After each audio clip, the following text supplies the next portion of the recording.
El Nino ప్రభావంతో రాబోయే రోజుల్లో ఎండలు, నీటి ఎద్దడి వంటి సమస్యలు తలెత్తే అవకాశం ఉన్న నేపథ్యంలో తెలంగాణ ప్రభుత్వం అప్రమత్తమైంది.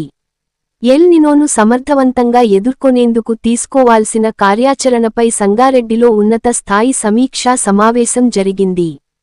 సోమవారం సంగారెడ్డిలో జరిగిన ఈ కీలక సమావేశానికి మంత్రి వివేక్ వెంకటస్వామి అధ్యక్షత వహించారు. ఎల్ నినో ప్రభావం వల్ల ప్రజలకు ఎటువంటి ఇబ్బందులు కలగకుండా ప్రత్యామ్నాయ ప్రణాళికలను సిద్ధం చేయాలని ఆయన అధికారులను ఆదేశించారు.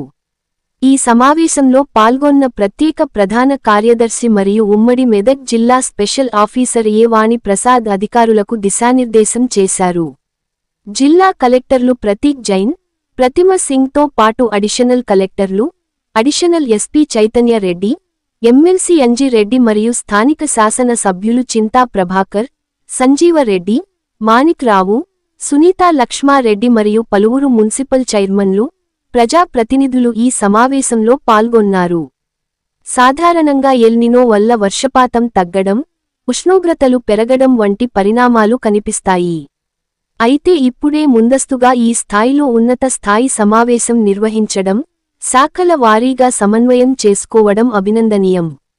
దీనివల్ల నీటి సరఫరా, వ్యవసాయం మరియు అత్యవసర సేవలపై ఎటువంటి ప్రభావం పడకుండా ముందస్తు రక్షణ చర్యలు చేపట్టే అవకాశం ఉంటుంది. రాబోయే వేసవిలో ప్రజల దాహార్తిని తీర్చడానికి, వ్యవసాయానికి నీటి ఇబ్బందులు లేకుండా చూడడానికి ప్రభుత్వం తీసుకుంటున్న ఈ చర్యలు ఎంతవరకు సఫలీకృతం అవుతాయో వేచి చూడాలి. Ram Dayal Rebba, R7 news, Sangareddy.